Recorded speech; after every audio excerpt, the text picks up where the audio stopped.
Welcome to our channel. నేను Naveen. Big boss 9 సక్సెస్ఫుల్గా close అయింది. విమర్శలు, ప్రతి విమర్శలు, గొడవలు, కమెంట్ సెక్షన్లో యుద్ధాలే చేశాం. ఫైనల్గా పడాల కళ్యాణ్ విన్నర్గా మన అందరినీ కూడా అలరించాడు. కానీ ఇప్పుడు జరుగుతున్న ప్రధానమైనటువంటి అంశం చూస్తే ఆయన కెరీర్కి సంబంధించి చాలా క్వశ్చన్స్ బయటకు వస్తున్నాయి. ఆర్మీలో కంటిన్యూ అవుతారా? సినీ ఇండస్ట్రీలో కంటిన్యూ అవుతారా? బిగ్ బాస్ ఫేమ్తో ఏమైనా కొత్త అవకాశాలను అందిపుచ్చుకుంటారా? రకరకాల ప్రశ్నలు ప్రతి ఒక్కరి మైండ్లో వస్తున్నాయి కదా. ఆ టాపిక్ పైన మనతో మాట్లాడడానికి సినీ అనలిస్ట్ శ్రవణ్ గారు ఉన్నారు. సార్తో మాట్లాడతాం. నమస్తే అండి. నమస్తే అండి. ప్రస్తుతం బిగ్ బాస్ 9 విన్నర్ అయిన పడాల కళ్యాణ్ ఆర్మీలో కంటిన్యూ అవుతారా, లేకపోతే నా సొంత ఎజెండా వేరే అంటూ సినిమా సైడ్ చూస్తున్న ఆయన సక్సెస్ఫుల్గా రన్ అవుతారు, లేదా బిగ్ బాస్లో ఫేమ్తో ఏమన్నా చిన్న చిన్న పాత్రలు చేస్తూ ఫేమ్ అవ్వాలనుకుంటున్నారు? చాలా క్వశ్చన్స్ ఉన్నాయండి. సో దానికి మీరు ఈరోజు సమాధానం చెప్పండి. పడాల కళ్యాణ్ అగ్ని పరీక్ష ద్వారా ఎంటర్ అయినప్పటి నుంచి స్టార్ట్ అయినటువంటి ఆ బజ్ ఆయనకు నిజంగా ఇంత లక్కీలు అని చెప్పాలి. సీజన్ 9లో ఇతను మిలిటరీ బ్యాక్గ్రౌండ్ నుంచి వచ్చాడనగానే, ఆర్మీ అనగానే అప్పటికే నాకైతే కొంచెం పాజిటివ్గా అనిపించింది. ఎందుకంటే చెప్తాను, బిగ్ బాస్ సీజన్స్ మీద ఉన్న విమర్శ ఏంటంటే, గతంలో స్టార్టింగ్ కాడి నుంచి అయినా ఏమంటే, ఒక రైతును పెట్టండి, రైతును తీసుకోండి, దేశ సేవ చాలా పెద్దదండి, వాళ్ళని తీసుకోండి, మీరేం ఎందుకు ఎవరు ఉపయోగం రకరకాలు అన్నారు. దాన్ని కూడా నేను ఎప్పుడు అపోజ్ చేస్తాను. ఎందుకంటే అదొక ఎంటర్టైన్మెంట్ షో. ఎంటర్టైన్మెంటే. నువ్వు రైతు గురించి తీసుకుంటే రైతు రాజ్యం అనే ఛానల్ ఉంటుంది, ఆ ప్రోగ్రాం అది చూడండి కావాలంటే. వాటిని ఎంకరేజ్ చేయరు. ఆ మ్యాగజైన్ కొనకనే క్లోజ్ అయిపోయినాయి. సో అదంతా కూడా విమర్శించిన తీరు. ఈసారి ఈయన మిలిటరీ వచ్చాడు అంటే, ఒకసారి రైతు వచ్చాడు, ఈసారి మిలిటరీ వచ్చాడు. ఓహో, బాగా బ్యాలెన్స్ చేసింది బిగ్ బాస్ అని నేను అనుకున్నాను. నెక్స్ట్ మరి చూద్దాం, చెప్తా, అది కూడా చెప్పే ప్రయత్నం చేస్తా. రైట్. అయితే ఇక్కడ కళ్యాణ్ అప్పటికే అంటే ఎప్పుడైతే మిలిటరీ బ్యాక్గ్రౌండ్ అన్నదో కొంచెం ఫస్ట్ ఫ్లేవర్లో నుంచి టాప్గా అంటే పాజిటివ్ ఇంప్రెషన్, పాజిటివ్ చెరువులో కాక నీటి మట్టం కింద ఉన్నాడు, ఆటోమేటిక్ పై తప్పకు వచ్చేసాడని నేను అనుకున్నాను. దాని తగ్గట్టనే ప్రేక్షకుడిగా అలాగే రిసీవ్ చేసుకున్నారు. ఆయన కూడా చాలా జాగ్రత్తగా, నాక్గా, టెక్నికల్గా ఫస్ట్ షో అంటే అగ్ని పరీక్షలో పార్టిసిపేట్ కానించి మొదలు పెడితే హౌస్లోకి వెళ్ళిన కానించి ప్రతి వీక్ ఎలిమినేషన్ తప్పించుకోవడానికి తన రియలిస్టిక్ డ్రామా ఆడుతూ అంటే గేమ్ ఆడుతూ తాను డిఫెండ్ చేస్తూ అంటే తాను ఉండడానికి ప్రయత్నం చేస్తూ పెట్టిన ఎఫర్డు.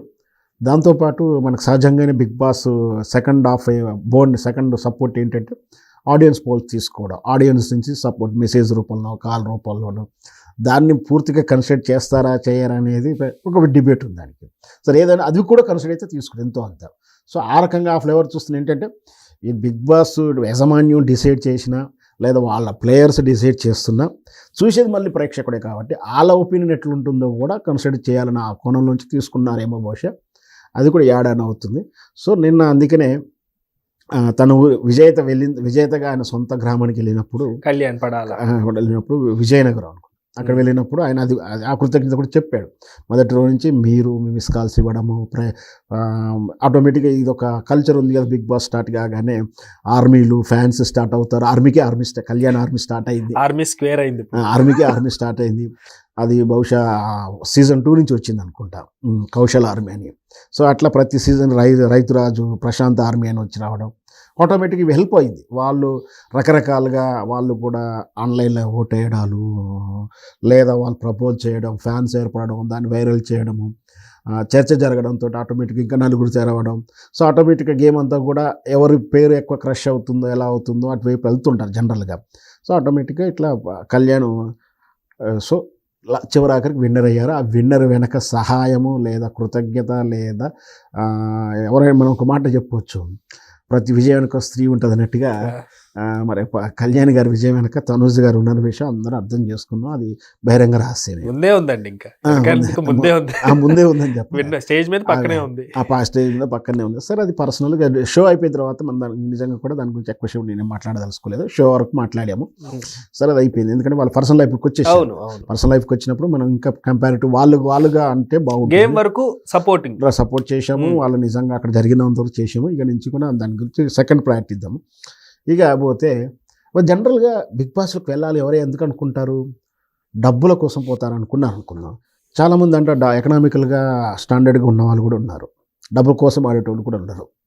పేరు, ప్రఖ్యాతులు, సెలబ్రిటీ హోదా, ఆ స్టాండర్డం కోసం పరితపిస్తుంది. ఫ్యాక్టరీ అండి, సామాన్యుడి నుంచి సెలబ్రిటీకి ఫ్యాక్టరీ అది. అదొక ఫ్యాక్టరీ. ఒక కామన్ మ్యాన్ కానీ ఒక యావరేజ్ ఉన్న వాళ్ళకి వస్తే అదొకటి. ప్లస్ ఆ 1 ఇయర్ మాత్రం వాళ్ళొక బ్రాండ్ అంబాసిడర్గా మారుతారు. అంటే యాడ్స్ విషయంలో చూసుకున్నా, షో చూసుకున్నా, గేమ్ షోలోకి చూసుకున్నా, దాంతోపాటు సినిమా అవకాశం కూడా పెరిగే అవకాశం కూడా ఉంటుంది. ప్లస్ అంతకుముందు వాళ్ళైతే టీవీ ఆర్టిస్టులు ఆల్రెడీ ఆర్టిస్టులుగా వచ్చిన వాళ్ళు ఉన్నారు. ఈయన ఆర్టిస్ట్ కాదు కాబట్టి ఇప్పుడు ఆర్టిస్ట్గా ఏమైనా చేస్తారంటే అక్కడ ఒక పదం వాడాడు. కొన్ని ఫార్మాలిటీస్ ఉంటాయి కదా, అవి పూర్తి చేసుకుని మళ్ళీ రిటర్న్ వచ్చిన తర్వాత ఏదైనా విషయం ఉంటే మీకు చెప్తాను అన్నాడు. తాను ఫార్మాలిటీస్ అంటే ఆయన మళ్ళీ డ్యూటీకి వెళ్ళాలి కదా, పిక్చర్ అభి బాకీ హై ఆయన డైలాగ్ చెప్పాడు. మీరేమన్నా భవిష్యత్తులో మరి ఆర్మీకి వెళ్ళిపోయి మీ లైఫ్ కంటిన్యూ చేస్తారా, సినిమాలు ఏమైనా నటిస్తారా అన్న ప్రశ్నకు చాలా చాకచక్యంగానే సమాధానం చెప్పినట్టుగా అని అర్థం చేసుకోవాలి. బయట కూడా బిగ్ బాస్ గేమ్ ఆడుతున్నాడు. నిజం మీరు అన్నట్టు ఇక్కడ కూడా స్టాండర్డ్ గేమ్ ఆడుతున్నాడు. కొన్ని ఫార్మాలిటీస్ ఉంటాయి కదా, అవి పూర్తి చేసుకొచ్చిన తర్వాత మీకు ఏదైనా వార్త ఉంటే చెప్తానంటే దాని అర్థం ఏంటి అంటే అక్కడికి వెళ్ళి ఏదైనా రిజైన్ చేసి వస్తాడేమో. నాకు తెలిసి మిలిటరీ రూల్స్ ప్రకారం ఈజీగా కూడా ఏది పడుతుంది రీజన్తో రిజైన్ చేయడానికి వీలు లేదు. సరే, దానికి కూడా సహేతుకున్న రీజన్స్ ఉండాలి. మరి అది ఇంటర్నల్స్, మనం డిబేట్ చేసేదేం కాదు. ఒకవేళ వస్తే ఆయన సినిమా అవకాశాలు వస్తాయో, ఇక్కడ సినిమా అవకాశాలు కమిట్మెంట్ తీసుకుని అక్కడికి వెళ్ళి చేస్తాడో అనేది ఆయన ఇష్టం అది. సో మొత్తం మీద ఒకవేళ నిజంగా కూడా ఆయన సినిమాలు నటించాలని వచ్చి సినిమాల్లో వెబ్ సిరీస్ ఏదైనా నటిస్తే కూడా ప్రేక్షకుడు ఆదరిస్తాడు. అక్కడ కూడా తన టాలెంట్ ఏదైనా ఉంటే తన పెర్ఫార్మెన్స్ అక్కడ కూడా రాణిస్తాడు. దానికి కూడా ఫిదా అయితే ఆ షో కానీ ఆ సినిమా కానీ సక్సెస్ అవుతుందని మనం భావించవచ్చు. కానీ ఇప్పుడు కళ్యాణ్ ఆర్మీకి ప్రేక్షకుల కన్నా కూడా నేను రక్షకులనే అంటాను. మీరేమంటారు? వీళ్ళు అడ్జస్ట్ అవ్వాలి కదండి. నేను అదే చెప్తున్నాను. కౌశల్ ఆర్మీ కానీ సీజన్ 2 అనుకుంటుంది. అక్కడి నుంచి స్టార్ట్ అయింది ఈ ట్రెండ్ అనేది. ఒక మాస్గా అంటే అభిమానించే వాళ్ళు పార్టిసిపెంట్ 21 మంది ఉంటే 21 మందిలో కనీసం 15 మందికి వర్గాలుగా ఒక మూకగా ఒక సమూహంగా తయారై సపోర్ట్ చేయడం, దానికి బహిరంగంగా సోషల్ మీడియాలో పేజీలు క్రియేట్ చేసి వాళ్ళ పేరు మీద ఫ్యాన్స్ అను, ఆర్మీ అను, ఓట్ ఫర్ అను వేసి ఇట్లా చేస్తూ నిజంగా కూడా బాగా ఎఫర్ట్ పెడుతున్నా చెప్పాలి. ఎందుకంటే అది ఈజీ ఏం కాదు. ఒక వ్యక్తిని ప్రేమించడం, ఇష్టపడడం, వాళ్ళ కోసం పేజీలకు మెయింటైన్ చేయడం, అందరు మొబిలైజ్ చేయడం, వాళ్ళ తగ్గట్టు వార్తలు కానీ విషయాలు కానీ పోస్టులు చేయడం, డిబేట్ చేయడం, మంచి చేయడం. ఆయన ఒకవేళ వాళ్ళు అభిమానించిన ఈ పార్టిసిపెంటు ఎవరన్నా ఏదన్నా అంటే వాళ్ళని ట్రోల్ చేయడం, మళ్ళీ ఆయనకు అడ్డం, మా ఆర్మీకి అడ్డం వస్తావా, మా ఫేవరెట్ పార్టిసిపెంట్కి అడ్డం వస్తావా అని చెప్పి వాళ్ళని ట్రోల్ చేయడం, బూతులు తిట్టడం, ఇదంతా కూడా చేస్తారు. కాపాడుకుంటూ వస్తారు. కాపాడుకుంటే కాదు, బాహుబలిలో ఆ రమ్యకృష్ణ గారు అయితే తాను ఆ పాపని రక్షిస్తూ తాను ఏ విధంగా ఒడ్డుకు చేరాలో